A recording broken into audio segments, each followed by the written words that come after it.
ఉన్న బంగారాన్ని విడిపించి ఆ రోజు ఆన్లైన్ రేటుకే మేము కొంటాం. Sharma gold company. నమస్కారం గురూజీ.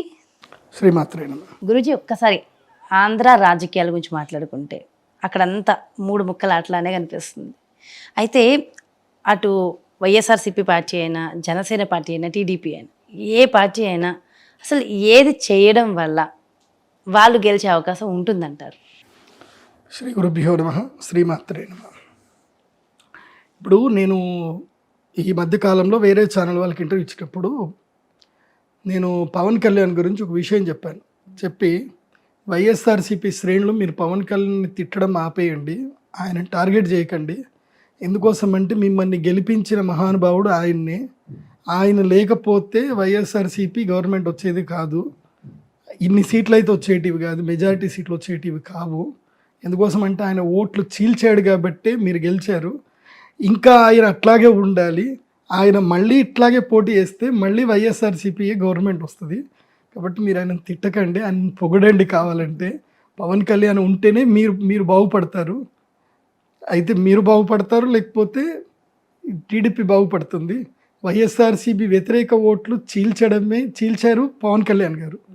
నిజంగా చెప్పాలంటే పవన్ కళ్యాణ్ వల్ల వైఎస్ఆర్ గారి కుటుంబం బాగుపడింది, పవన్ కళ్యాణ్ వల్లనే బాగుపడింది. ఆయనకి వీళ్ళు నిజంగా ఎంతో థ్యాంక్స్ చెప్పాలి, ఒక 100 కోట్లు ఇవ్వాలి వీళ్ళు. ఎందుకోసం అంటే అప్పట్లో కూడా చంద్రబాబు నాయుడు గారి యొక్క హయాంలో ఆయన మళ్ళీ ముఖ్యమంత్రి అవుతారనుకున్నారు చాలామంది. ముఖ్యమంత్రి అవుతారనుకున్న సమయంలో వైఎస్ఆర్ గారు ముఖ్యమంత్రి అయ్యారంటే కారణం ప్రజారాజ్యం పార్టీ. ప్రజారాజ్యం ఎన్ని ఓట్లు చీల్చింది, 18 ఎమ్మెల్యే సీట్లు, అది కాకుండా ఎన్నో ఓట్లు చీల్చినవి, ఎన్నో ఓట్లు వెళ్ళిపోయినాయి.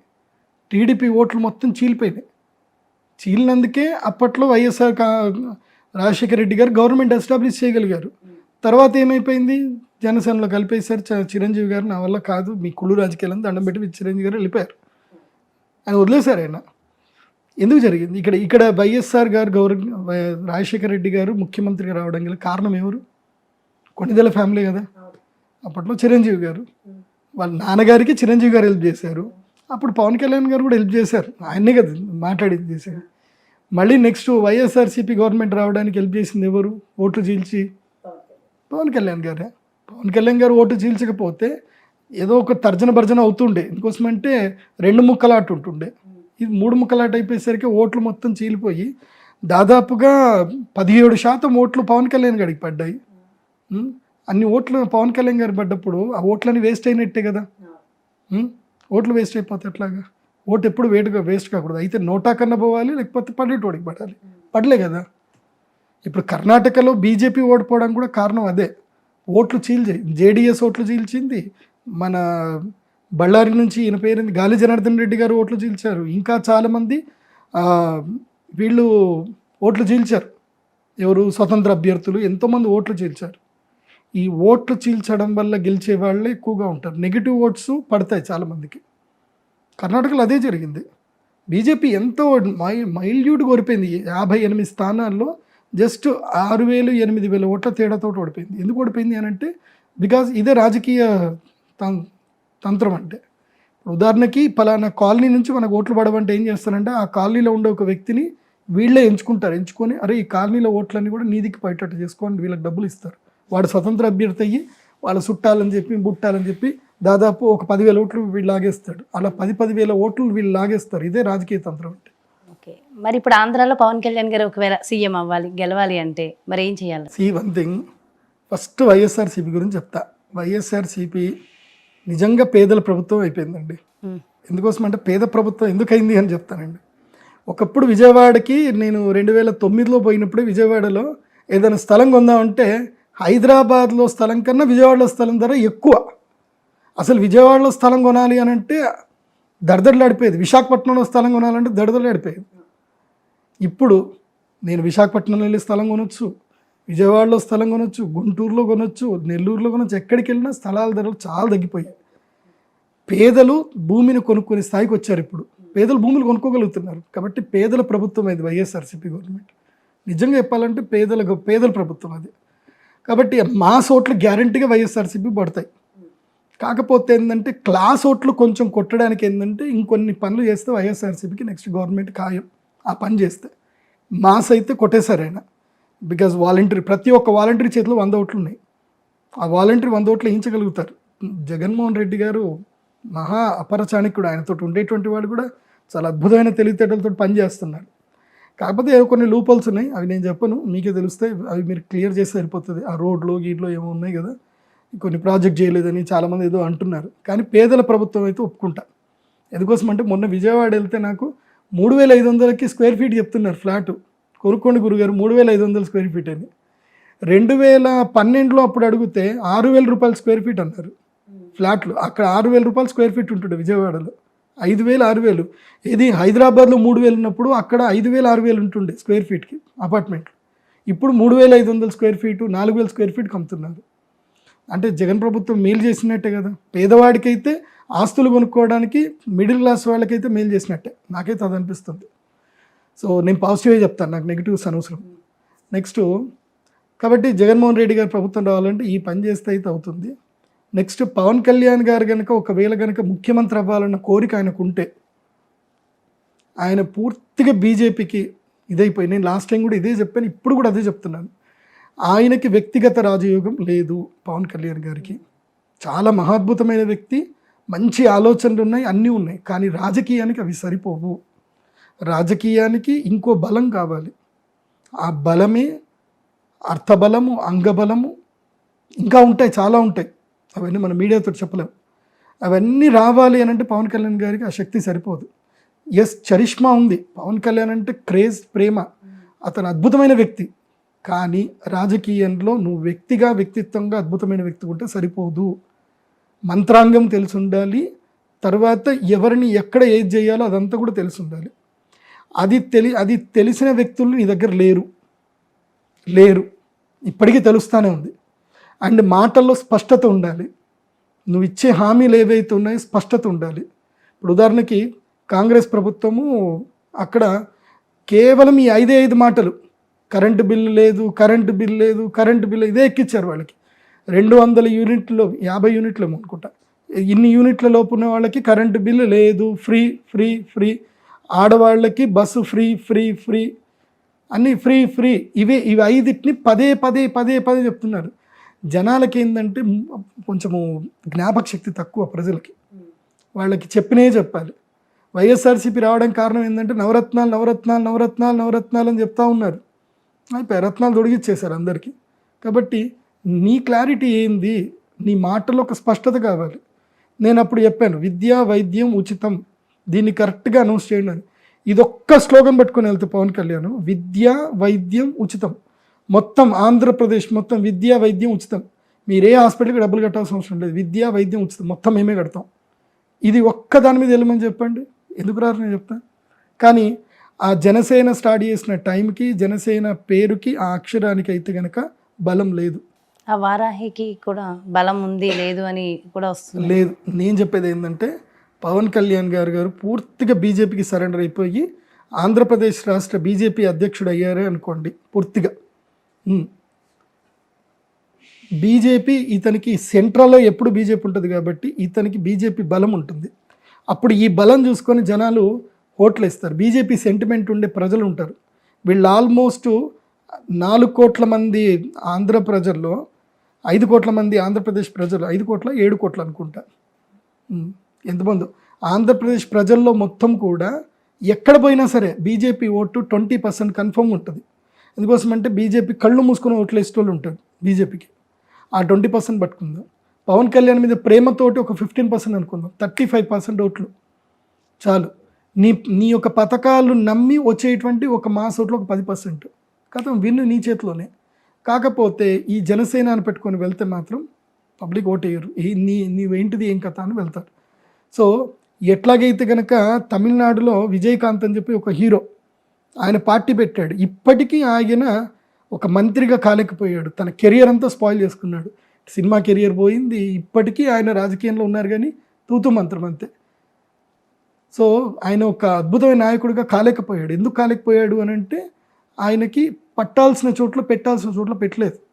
ఇప్పుడు ఆ రోజులు పోయాయి. కాబట్టి ఒకవేళ కనుక పవన్ కళ్యాణ్ రానంటే ఇప్పటికి కూడా పవన్ కళ్యాణ్ ఛాన్స్ ఉంది. పూర్తిగా బీజేపీతో వెళ్ళిపోతే బీజేపీకి ఇప్పుడు ఎక్కడైనా గుర్తుపెట్టుకోండి, ఒక రాజుకి ఇప్పుడు బీజేపీ కేంద్రంలో ఉంది, ఎక్కడైతే కనుక నేరుగా పోటీ చేయనప్పుడు ఏం చేస్తారంటే వాళ్ళ సామంతుల్ని పెట్టుకుంటారు.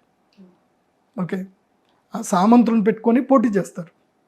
ఇప్పుడు ఐదర్ చంద్రబాబు నాయుడుకైనా బీజేపీ సపోర్ట్ చేయాలి, లేదంటే జగన్మోహన్ రెడ్డి గారికైనా సపోర్ట్ చేయాలి, వైఎస్ఆర్సీపీకైనా టీడీపీకైనా సెంట్రల్లో ఏ పార్టీ ఉన్నా బీజేపీ సపోర్ట్ చేసుకోవాలి. ఎందుకోసం అంటే ఏదో ఒక ముఖం కావాలి, కాంగ్రెస్కైనా ఒక ముఖం కావాలి, బీజేపీకైనా ఒక ముఖం కావాలి.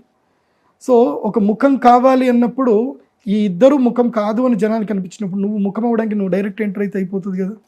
కనీసం అప్పుడు నీకు 12 సీట్లైనా పక్కా వస్తాయి. ఇప్పుడు 12 సీట్లు వస్తాయి, నెక్స్ట్ పెరుగుతాయి, నీకు కన్ఫామ్గా రాజ్యసభ అయితే వస్తుంది కదా. రాజ్యసభ త్రూ నేను కేంద్ర మంత్రి చేయొచ్చు కదా. నెక్స్ట్ టైం అయితే ఎట్లైనా బీజేపీ వస్తుంది. బీజేపీ వచ్చినప్పుడు నువ్వు బీజేపీ పూర్తిగా నువ్వు ఉన్నప్పుడు బీజేపీలో ఉన్న వాళ్ళు కూడా ఏమన్నారు, ఎందుకోసం అంటే ఆయనకి ఎందుకు రాజ్యసభ ఇస్తున్నారు, ఇతను పార్టీ అధ్యక్షుడు, ఆంధ్రప్రదేశ్కి మొత్తం పార్టీ అధ్యక్షుడు అయ్యాడు కాబట్టి ఇతనికి నేను రాజ్యసభ సభ్యత్వం ఇస్తాను. రాజ్యసభ సభ్యత్వం డైరెక్ట్గా ఇచ్చి కేంద్ర మంత్రి పదవి ఇస్తే ఒక ముఖ్యమంత్రికి ఎంత శక్తి ఉంటుందో కేంద్ర మంత్రికి కూడా అంతే శక్తి ఉంటుంది. అప్పుడు పవన్ కళ్యాణ్ కేంద్ర మంత్రి అయితే ఎట్లుంటుంది? ఇది మంత్రాంగం, ఇది చేయొచ్చు. పవన్ కళ్యాణ్కి కేంద్ర మంత్రి యోగం ఉంది, కానీ ఇది మంత్రాంగం చేయాలి. నేను ఇండివిజువల్గా పోతానంటే మళ్ళీ వైఎస్ఆర్సీపీని తానే బలంగా కష్టపడి వెనకబెట్టి, ఇప్పుడు ఉదాహరణకి కారు నెట్టుతారు చూడు, అట్లా ఈ ఫ్యాన్ ఈయన కట్టబెట్టి దింపినట్టు అనమాట పవన్ కళ్యాణ్. సో జనసేన కట్టబెట్టి ఫ్యాన్ తిప్పుతున్నట్టు తప్ప ఇంకేం లేదు. లేదంటే జనసేన జెండా వేసుకొని సైకిల్ దూసినట్టు, అంతకు మించి పెద్ద తేడా ఏం ఉండదు. మరి చంద్రబాబు నాయుడు గారు అయినా ఈసారి సీఎం అవ్వాలంటే మరి ఆయన ఏం చేయాలంట? ఒకటి, చంద్రబాబు నాయుడు గారి జాతకంలో ఇది చిట్ట చివరి ఎలక్షన్స్. ఆయన ఇప్పుడు సీఎం అయితేనే సీఎం, ఇంకా కాకపోతే మళ్ళీ సీఎం కాలేరు. ఓకే, నెక్స్ట్ సీన్లోకి ఇంకో వ్యక్తి దిగుతారు, ఆయన ఎవరో తర్వాత చెప్తాను, ఎలక్షన్ తర్వాత చెప్తాను. ఓకే, అంటే టీడీపీ నుంచి ఒక మహాద్భుతమైన వ్యక్తి వస్తాడు. టీడీపీ మొత్తం ఇట్లా పడిపోతున్నప్పుడు ఆయన వచ్చి లేపుతాడు అనమాట. బాహుబలి సినిమాలో ఇట్లాగైతే పట్టుకొని ఆ విగ్రహం నిలబెట్టినట్టు. జూనియర్ ఎన్టీఆర్ అంటారా అనే వార్తలు కూడా ఎక్కువగానే వస్తున్నాయి కదా బయట నుంచి. మరి జాతకం ఆయన నా పేరు చెప్పొద్దని చెప్పాడు నాకు, అందుకోసమని ఆయన పేరు నేను చెప్పాను. నేను మీరు అనుకోండి, మీరు ఎవరైనా అనుకోండి, ఆ వ్యక్తి పేరు మాత్రం అంతే ఉంటుందిలేండి, ఇంకెవరు ఉంటారు.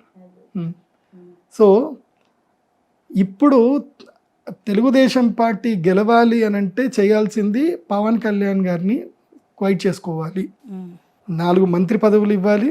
4 మంత్రి ఇప్పుడు ఎట్లాగైతే కనుక ఆంధ్రప్రదేశ్ ఇది కర్ణాటకలో ఏం జరిగింది, ఆయన పేరేంది, డికే శివకుమార్ గారికి మంత్రి పదవులు డిప్యూటీ సీఎం ఇస్తా అంటేనే ఆయన వీళ్ళు కలిసారు, సిద్ధరామయ్య డిప్యూటీ, లేకపోతే వాళ్ళిద్దరు విడిపోయి ఉంటే మళ్ళీ బీజేపీ వచ్చింది. వాళ్ళిద్దరూ ఒక ఒప్పందం చేసుకున్నారు కాబట్టి వచ్చింది. అది కూడా వర్గ రాజకీయమే. వీళ్ళిద్దరు కూడా ఒక ఒప్పందంకి రావాలి. 4 మినిస్ట్రీ సీట్స్ పవన్ కళ్యాణ్ గారికి డిప్యూటీ సీఎం. మరి అయితే పవన్ కళ్యాణ్ గారు అటు బీజేపీతో కలవాలా, ఇటు టీడీపీతో కలవాలంటారా? ఇద్దరితోని కలవాలంటారా? రాజకీయం అంటేనే అవకాశవాది. రాజకీయం అర్థం ఏంటి తెలుసా? నీకు ఎక్కడ పదవి వస్తే ఆ పని చేయాలి. రాజకీయం యొక్క అర్థం అది. పదవి లేని రాజకీయ నాయకుడు ఇంకా ఉంటుందండి, అన్ని సమాజం చెప్పకూడదు అట్లా. సో అది సమానం అవుతుంది అనమాట. కాబట్టి పదవి ఉంటేనే విలువ, పదవి లేకపోతే విలువ లేదు, అంతే. సో పదవి రావడానికి నువ్వు ఏదైనా చతురత చేయొచ్చు. కాబట్టి 4 కానీ లేదంటే 2 మినిస్ట్రీస్ ఒక డిప్యూటీ సీఎం, 2 మినిస్ట్రీస్ ఒక డిప్యూటీ సీఎం అడుక్కొని అయితే పవన్ కళ్యాణ్ గారు దీంతో జాయిన్ అయిపోయి ఒక 14-15 ఎమ్మెల్యే సీట్లు తీసుకున్నా సరిపోతుంది. కానీ దానివల్ల పెద్దగా అయితే పవన్ కళ్యాణ్ గారికి పెద్దగా యోగమేం లేదు. దానివల్ల అబాస్పాలు అవుతారు తప్ప పెద్దగా ఏం లేదు. సో ఈయనైతే పవన్ కళ్యాణ్ గారిని అయితే చేసుకోవాలి. కానీ చంద్రబాబు నాయుడు గారి జాతక ప్రకారం మాత్రం, అంటే నేను వైఎస్ఆర్సీపీ వారికి ఎవరెవరు ఏమేమి యాగాలు చేస్తున్నారో అది మొత్తం నాకు తెలుసు. కాబట్టి అలాంటి యాగాల నుంచి శక్తి ఎదుర్కోవాలి అని అంటే చంద్రబాబు నాయుడు గారికి ఉన్న అంగబలము, అర్థబలము, బుద్ధిబలం సరిపోదు. దైవబలం కంపల్సరీ కావాలి. ఆ దైవబలం రావాలి అని అంటే ఒక మహాద్భుతమైన యాగం ఉంటుంది. ఆ యాగము చేస్తేనే ఆయన గెలవగలుగుతారు. ఏది ఈ పవన్ కళ్యాణ్ ఓటు చీల్చడం కానీ, వైఎస్ఆర్సీపీ ఏవైనా కానీ అన్నిటినీ ఎదుర్కొని గెలవాలి అని అంటే దైవ బలం కావాలి. అయితే జగన్మోహన్ రెడ్డి గారు ఆంధ్రాలో చర్చిలు కూడా బాగా డెవలప్ చేశారు అనేసి కూడా ఒక బాగా వస్తుంది నిజంగా కూడా అనేసి అంటున్నారు. మరి అలాంటి ఆయన మరి హిందూ ధర్మం ఈ మంత్రాలు పూజలు హోమాలు నిజంగా చేస్తున్నారని అనుకోవాలంటారా? కర్ణాటక నుంచి వేరే రాష్ట్రాల నుంచి ఎలక్షన్ జరిగినప్పుడు నా దగ్గరికి చాలామంది వచ్చారు. ఎందుకోసమంటే నాకు అంత పరిచయం లేదు కాబట్టి. వచ్చి గురూజీ మేము గెలవడానికి మాకు పూజలు చేయించండి అని అడిగారు. అడిగితే మీ లక్ష్యం ఏంటిది, హిందూ ధర్మం పట్ల మీ లక్ష్యం ఏంటిదని నేను అడిగాను. అడిగితే ఓ చల్తాయే గురూజీ ఓ పోతాయి ఏ పోతాయి అని అన్నారు. చల్ మేము సోచ్కే బతాతాము అన్న. అంటే నేను ఆలోచించి చెప్తాను. నేను వాళ్ళ ఫోన్ తర్వాత లిఫ్ట్ చేయలేదు. నా దగ్గరికి స్ట్రేట్గా 25 లక్షల క్యాష్ పెట్టిన వాళ్ళు ఉన్నారు, ₹1,00,00,000 క్యాష్ పెట్టిన వాళ్ళు కూడా ఉన్నారు. మీరు పెద్ద యాగం చేయండి మేము చేస్తామని చెప్పి మేము గెలవాలి అని చెప్పి నేను రిజెక్ట్ చేశాను. ఎందుకోసం అంటే ధర్మం పట్ల మీ యొక్క ఆలోచన ఏంటి, మీరు సనాతన ధర్మానికి కానీ మనుషులకు మీరు ఏం చేయాలనుకుంటున్నారు. ఎందుకోసం అంటే మీరు చెడ్డ పని చేసేదానికి నేను శక్తి మీకు ఇచ్చాను అనుకోండి, మీరు చేసే చెడ్డ పనికి శక్తి ఇస్తే రేపు నాకు అది కీడు కొడుతుంది. రేపు వాళ్ళందరి యొక్క ఆర్తనాదాలు దానికి ముఖ్య కారణం నేను కూడా అవుతా. కాబట్టి నేను చెయ్యను అని చెప్పాను. అందుకోసం మోస్ట్లీ నేను పొలిటీషియన్స్కి ఎవరికి నేను అపాయింట్మెంట్ ఇవ్వను. నేను అపాయింట్మెంట్ ఇచ్చేటప్పుడు వాళ్ళకి కొన్ని రిస్ట్రిక్షన్స్ కొన్ని చెప్తాను, టర్మ్స్ అండ్ కండిషన్ చెప్తాను. అవి ఉంటేనే ఇస్తా, లేకపోతే ఇవ్వనని చెప్తాను. అయితే శక్తి దుర్వినియోగం చేసుకోవచ్చు కూడా. ఆయన చెడు చేస్తున్నాడని మాత్రం నేను అనను. కాకపోతే ఏంటంటే వాళ్ళ వ్యక్తిగత ఇష్టం. ఇప్పుడు దైవశక్తి ఏంటంటే అగ్ని, ఇట్స్ అ ఫైర్ అనమాట. అది ఎవరికైనా ఉపయోగించవచ్చు. ఓకే, సో దాన్ని నమ్మి ఆయన వెళ్తున్నారు కాబట్టి అలా కూడా అవ్వచ్చు అంతే. కాకపోతే ఇప్పుడు ఉదాహరణకు స్వరూపానంద సరస్వతి స్వామి వారు ఉన్నారు, ఆయన చేయించారు. కానీ ఇప్పుడు ఆయన డైరెక్ట్గా జగన్మోహన్ రెడ్డి గారిని అడగగలుగుతారా, అంత శక్తి ఉంది ఆయనకి అని అంటే లేదు. పొద్దున్నే ఒక మాట సాయంత్రం ఇంకో మాట అని భయపడిపోయారు ఆయన. ఏది సింహాచల దేవస్థానం గురించి పొద్దున్నే ఒక మాట అన్నారు, మళ్ళీ సాయంత్రానికి నేను అలా అనలేదు ఇలా అన్నాను అని చెప్పేసి అన్నారు. ధైర్యం లేదు ఆయనకి, ప్రభుత్వాన్ని అడిగే ధైర్యం లేదు. ఎందుకోసం అంటే ఒకానొక సందర్భంలో ఇందిరాగాంధీ యొక్క ప్రభుత్వం నిలబెట్టడానికి సాధు సంతువులు హెల్ప్ చేశారు. కానీ అదే సాధు సంతువుల్ని ఢిల్లీ రోడ్లలో నిలువుగా చీల్చి చంపేశారు. ఆవులని సాధు సంతువులతోటి ధర్నాకు వస్తే వాళ్ళని చంపేశారు, నిలువుగా కాల్చి కోసి చంపేశారు. వాళ్ళు జరిగింది, ఇందిరాగాంధీ గారి ప్రభుత్వంలో జరిగింది. సో సాధు సంతువులు ధర్మ మార్గంలో ఉండేవాళ్ళు, మంత్రశక్తి బలం ఉన్నటువంటి వాళ్ళు రాజకీయాలకి దూరంగా ఉండాలి. ఇది నా అభిప్రాయం. రాజకీయంలో దగ్గరగా ఉండేది ఉంటే ఒక నిర్ణీతమైనటువంటి క్లారిటీ, ఒక క్లారిఫికేషన్ తీసుకొని ధర్మానికి పట్ల క్లారిఫికేషన్ తీసుకొని రాజుకు సపోర్ట్ చేయాలి. డబ్బు కోసం అని చెప్పి ఎట్టి పరిస్థితుల్లో రాజకీయ నాయకులకు యాగాలు చేయకూడదు, డబ్బు కోసం చేయకూడదు. ఇప్పుడు అట్లాంటి ఈ పార్టీకి నేను ఒక 4-5 ఇండ్లు కట్టేసుకోండి. నేను నాకు ₹1,00,00,000 ఇస్తామని వచ్చారు. మీరు పెద్ద యాగం చేయండి, ఆల్రెడీ మీరు చేశారు కదా, మీరు ఎక్స్పర్ట్ కదా, శ్రీచక్రం వేయడంలో ఎక్స్పర్ట్ కదా, మా ప్రభుత్వం రావడానికి చేయండి అని అంటే నేను చేతులు మొత్తి నమస్కరించి నేను చేయలేనండి, నన్ను క్షమించండి, మీ ప్రభుత్వ విధి విధానాలు మీ పార్టీ విధి విధానాలు నాకు నచ్చవు కాబట్టి నేను చెయ్యను, మీరు కావాలంటే వేరెవరితో నేను చెప్పేసి నాకు డబ్బు అక్కర్లేదు, నా డబ్బు నాకు అక్కర్లేదు. నాకు భగవంతుడు తినడానికి తిండి ఇల్లు ఇచ్చాడు, నా దేశాన్ని కాపాడుకునే శక్తి నాకు ఇచ్చాడు. నా దేశాన్ని నేను ఎట్లా కాపాడుకోవాలో నేను కాపాడుకుంటాను. దేశాన్ని ధర్మాన్ని కాపాడుకుంటేనే రేపు నా ముందు తరాలకు నేనేమైనా ఇవ్వగలుగుతాను. దేశాన్ని ధర్మాన్ని కాపాడుకోలేనప్పుడు నేను నా ముందు తరాలకు ఏమి ఇవ్వలేను. నేనేమి ఇవ్వలేకపోవచ్చు, నేనేం చేయలేకపోవచ్చు, కానీ దేశాన్ని ధర్మాన్ని నాశనం చేసే వాళ్ళకి మాత్రం నేను సపోర్ట్ చేయకూడదు. వాళ్ళకి నేను సపోర్ట్ అయితే చేయను, వాళ్ళని నేను ఆపలేకపోవచ్చేమో కానీ సపోర్ట్ అయితే చేయను, అంతే. మొత్తానికైతే ఎనాలిసిస్ చాలా చాలా చాలా బాగుందండి. యాజ్ ఇట్ ఈస్గా చెప్పి ఫాలో అయితే నిజంగా అలా అయ్యే అవకాశాలు ఉంటాయి. చాలా బాగా ఎక్స్ప్లెయిన్ చేశారు గురుగారు. Thank you so much. నమస్కారం. సో చూసారు కదండి, మొత్తానికి ఏపీ రాజకీయాల గురించి ఎవరెవరు ఏమేమి చేస్తే వాళ్ళు సీఎం అయ్యే అవకాశాలు ఉన్నాయి, వాళ్ళని రాజస్థానంలో నిలబెడతారు ప్రజలు అనేది ఎంతో చక్కగా ఎనాలిసిస్ చేసి చెప్పారు గురుగారు. మరో చక్కటి కార్యక్రమంతో మళ్ళీ మీ ముందుకు చేస్తాను. నమస్కారం. సుమన్ టీవీలో మీ పర్సనల్ అండ్ బిజినెస్ ప్రమోషన్స్ కోసం కింది నెంబర్కి కాంటాక్ట్ చేయండి.